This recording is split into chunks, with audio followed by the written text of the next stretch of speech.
Համբուրգում այսօր լրագրողների հետ ունեցած ճեպազրույցի ժամանակ Հայաստանի արտգործնախարար Էդվարդ Նալբանդյանը չի բացառել մոտ ապագայում Հայաստանի եւ Ադրբեջանի նախագահների հնարավոր հանդիպումը։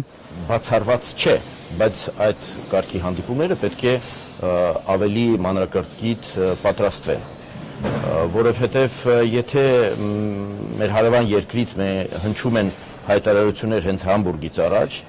որ ուրեմն միջազգային իրավունքը ոչինչ է։ Լրագրողների հետ զրույցում Նալբանդյանը նշել է, Ադրբեջանն է հրաժարվում իր պարտավորություններից։ Ով է հրաժարվում դրանից։ Ադրբեջանն է հրաժարվում, հայտնի չէ։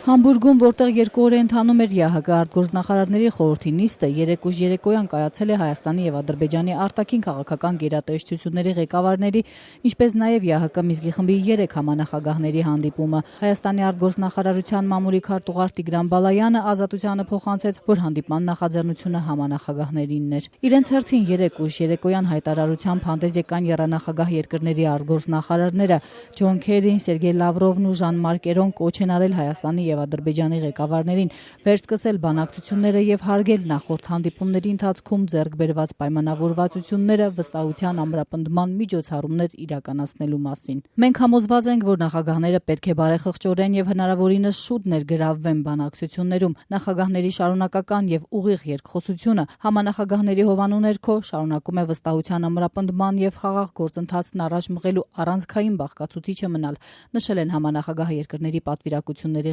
ղեկավարները։ Եթե բանակցություններում առաջընթաց չարձանագրվի, նոր բախումների հավանականությունը շարունակելու է աճել եւ կողմերը կրելու են դրա ամբողջ պատասխանատվությունը, զգուշացրել են նրանք։ Հայաստանի արտգործնախարարը Համբուրգում ունեցած ճեպազրույցում նշել է, որ հայկական կողմը կարող է միանալ այս հայտարարությանը, իսկ ադրբեջանականը ոչ։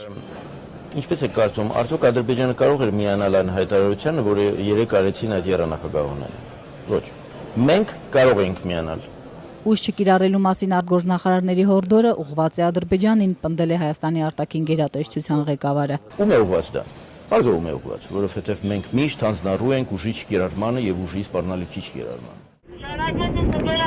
Լավրովը, Քերին եւ Էրոն համատեղ հայտարարությունում գնահատականներ են հնչեցրել ապրիլյան իրադարձությունների վերաբերյալ։ Ապրիլին շփման գծում բռնությունների դրամատիկ էսկալացիայի համատեքստում մենք մտահոգված ենք զինված բախումների շարունակմամբ, այդ թվում ծանր հրետանու գործածությամբ եւ խստորեն դատապարտում ենք ուժի եւ ուժի գործադրման սպառնալիքի կիրառումը։ Այս հակամարտությունը ռազմական լուծում չունի եւ քաղաքացիական անձանց շրջանում զոհերի եւ վիրավորումների համար որևէ արդարացում չկա։ Մենք նաեւ տեղյակ ենք ապրիլին մարտի դաշտում տեղի ունեցած վայրագությունների մասին եւ խստագույնս դատապարտում ենք դրանք։ Ռուսաստանի, Միացյալ Նահանգների եւ Ֆրանսիայի արտգործնախարարները նաեւ հիշեցրել են կողմերին, որ Ղարաբաղյան կարգավորումը պետք է հիմնվի Հելսինկիի եզրափակիչ ակտի, մասնավորապես ուժի չկիրառման, տարածքային ամբողջականության եւ ժողովուրդների ինքնորոշման հավասար իրավունքների հիման վրա, ինչպես նաեւ համանախագահող երկրների նախագահների առաջարկած հավելյալ տարրերի հիման վրա, այդ թվում Լեռնային Ղարաբաղի հարակից տարածքների վերադարձ ադրբեջանական վերահսկողության ներքո, Լեռնային Ղարաբաղի միջանկյալ կարգավիճակ, որն ապահովում է անվտանգության եւ ինքնակառավարման երաշխիքներ, Հայաստանը Լեռնային Ղարաբաղին միացնող միջանցք, Լեռնային Ղարաբաղի վերջնական իրավական կարգավիճակը սահմանող իրավականորեն պարտադիր կամ արտահայտություն, ներքին տեղահանված բոլոր անձանց եւ փախստականների վերադարձ իրենց նախկին բնակության վայրեր եւ միջազգային անվտանգության երաշխիքներ, որոնք ներառում են խաղաղապահության գործողություն։ Համբուրգում այսօր Ղարաբաղյան խնդրին է անդրադարձել նաև Ռուսաստանի արտգործնախարար Սերգեյ Լավրովը, հայտարարելով, որ հակամարտության գոտում նոր դիտորդների տեղակայման շուրջ փոխհամաձայնություն ձեռք չի բերվել։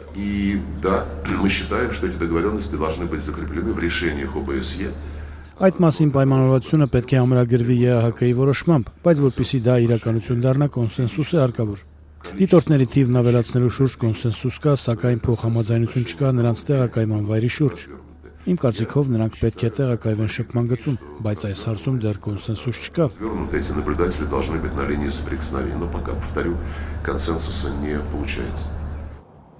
Մինսկի խումբը համանախագահող երկրների արտգործնախարարների համբուրգյան հայտարարությունից հետո Լեռնային Ղարաբաղում կարգավորման հարցում բեկում չեն ակնկալում։ Նախագահ Բակո Սահակյանի խոսնակ Դավիթ Բաբայանն Ազատության եթերախոսազրույցում ասաց, կարգավորման ապագան դեռ շատ մշուշոտ է։ Կարծում եմ, տեղաշարժը նայած ինչ տեսակետից դիտարկենք, ամենակարևորը այն է, որ նման հանդիպումները պետք է նպաստեն խաղաղության եւ կայունության պահպանմանը։ Ակնկալել, որ կլինի ինչ-որ մի բեկում հակամարտության կարգավորման։ Վաղ ժամը իհարկե հակամարտության կարգավորումը մենք պետք է դիտարկենք երկու ճիշտ է փոխկապակցված, բայց տարբեր հարթություններով։ Դա խաղաղության եւ կայունության պահպանումն է եւ դա բուն կարգավորում։ Քանի որ բուն կարգավորումը ներկա դրությամբ եւ տեսանելի ապագայում շատ մշուշոտ է, հիմնական շեշտը դրվում է հենց խաղաղության եւ կայունության պահպանմանը, որը նաեւ այլ կարգավորման առանցքային այսպես նախապայմանն է։ Ղարաբաղյան իշխանությունները շփման գծում չդադարող կրակոցների համար շարունակում են մեղադրել ադրբեջանական կողմին։ Բաբայանը նշում է, արտգործնախարարների հայտարարությունում կարող էր հասցեական քննադատություն հնչել։ Իշխող հանրապետականի խորհրդարանական խմբակցության ղեկավար Վահրամ Բաղդասարյանն էլ ժամավաճառություն է որակում ադրբեջանական կողմի հետ հանդիպումները, եթե ձեռք բերված պայմանավորվածություններն այդպես էլ մնում են թղթի վրա։ Մենք որևէ մեկ անգամ բազմիցս նշել ենք, որևէ հանդիպումից չենք խուսափում։ Բայց եթե մենք հանդիպում ենք եւ ձեռք ենք բերում պայմանավորվածություններ, ինձ թվում է, որ Մինսկի խումբը այդտեղ բավականին լուրջ անելիք ունի եւ պետք է հետեւողական լինի եւ հավասարության նշանը պետք է հանվի, այսինքն պետք է տրվի ճիշտ գնահատականներ, ում պատճառով է, որ այդ պայմանավորվածությունները չեն կատարվում։ Մենք բազմիցս հորդորել ենք Մինսկի խմբին եւ ինձ թվում է, որ իր առաքելությունը եւ լիազորությունը Մինսկի խմբի հենց կայանում է դրանում, որ իր ուսումնասիրություններից հետո կարողանա դա ճիշտ գնահատականներ